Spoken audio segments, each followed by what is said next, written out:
GBGuns Armory episode 4, and I figured it was time to cover one of the big guns you've seen up on the wall and a personal favorite of mine.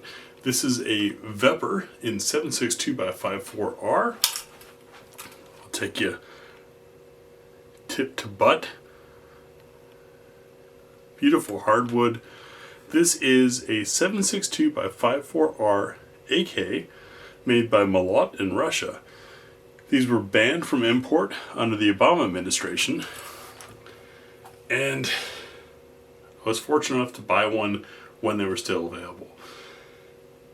My thoughts on this: I, like probably some of you, grew up on very affordable Molot Vepr 7.62x54r rifles and super cheap surplus.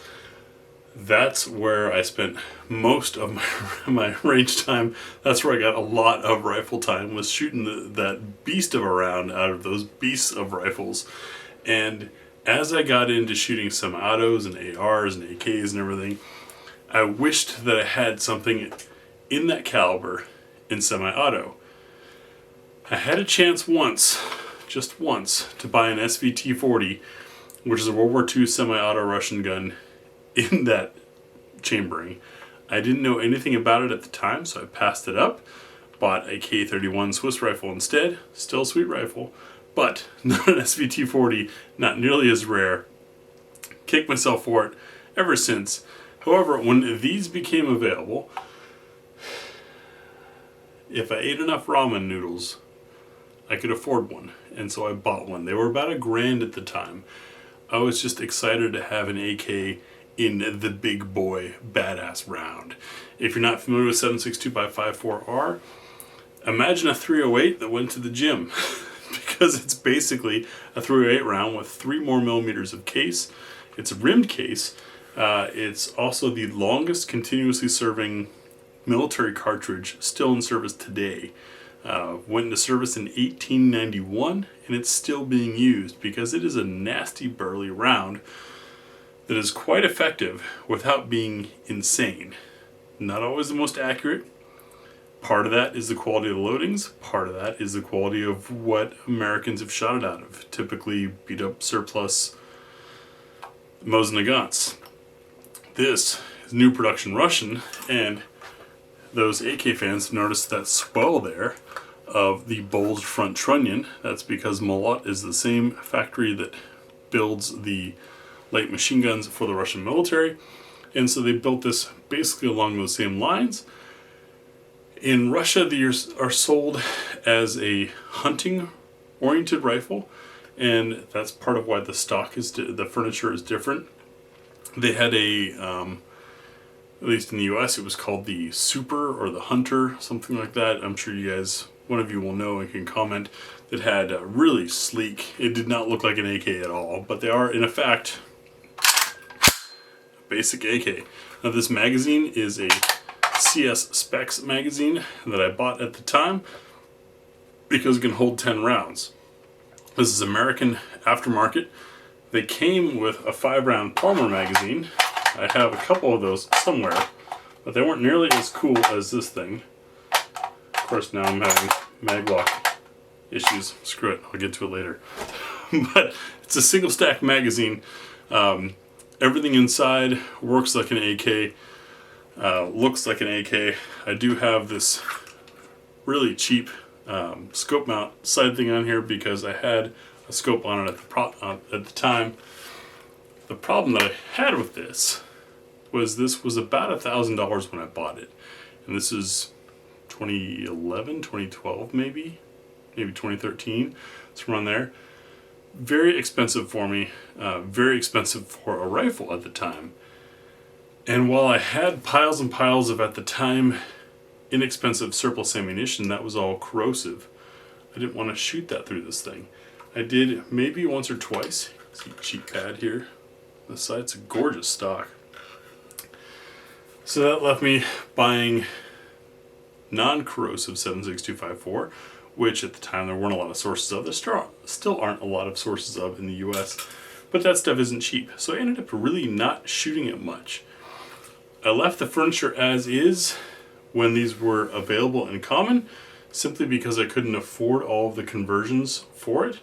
As you see, the receiver has this slant cut, I call it, and at least when I got this, there weren't a lot of options for converting that slant cut receiver to a traditional square receiver like an AK. That ended up saving me, because these days one of these on Gunbroker goes for insane amounts of money. They weren't cheap to begin with, but now they are. This is one of the most valuable rifles in my collection, and I never intended it to be. I just wanted to shoot 7.62x54r in a semi-auto. Accuracy wise, it's pretty good. It's obviously better than Mosin, especially because it came with a fresh bore, not a bore that had been neglected from corrosive ammo and then stored for decades. I can't recall the last time I grouped it with an optic. The other problem that I had with it, with using this style of cheap mount, was you end up with the optic being so high over the bore that you end up struggling to get a good cheek weld. Even though it has this rise in the comb here, and that pad that I showed you, it's perfect on the irons. Once you put a scope on there, you end up a little awkwardly high, and that doesn't work too well. So then you end up wondering if your grouping is a result of the irons or not.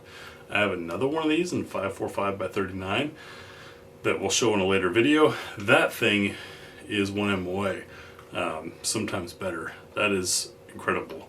This guy, I never put really enough rounds through it, and with the disappearance of the corrosive ammo that I didn't want to shoot in anyways, and then the ammo crunches that happened in 16 and then in 20, gee, it seems like it's on presidential election years.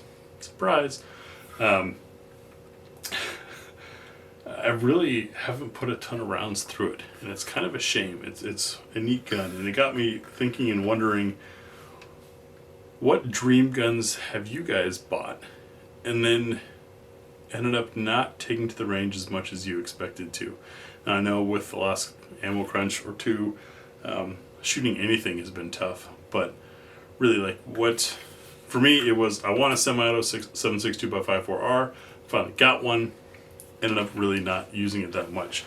I'm sure you guys have something like that as well, and that's the discussion point. There we go. Mag went in fine this time. That this rifle brought up for me. Man, it is handsome. It is so nicely made. The furniture is so good on it, and aside from a ding in the stock, I'm pretty glad that I left it as is. After seeing the values these things have now, I wouldn't sell it unless I was in a financial emergency. It's not a Dragunov. It's not trying to be a Dragunov. It's just a big AK, which brings to mind another giant AK in 7.62x54 that we'll get to in another video. Cool rifle. I'm curious how many of you guys remember these being out. How many of you ever wanted one or heard about them? At the time, 2012 to early 2010s, there was all kinds of forum talk of the Veprs versus the Saigahs, and it went back and forth and back and forth. I have 3 Veprs. I've got this guy, a 545x39, and a Vepr 12. That Vepr 12, I shot the snot out of. Thousands of rounds. I went about 6,000 rounds before I attempted to clean the puck that rides in front of the piston.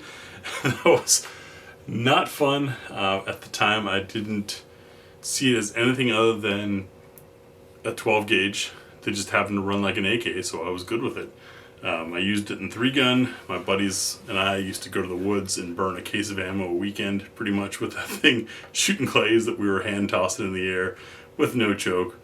Loads of fun, great memories, and I think that's, at least for me, also part of having a firearms collection, is it's not so much the gun or a potential financial gain from selling it. It's memories and experience from using that gun.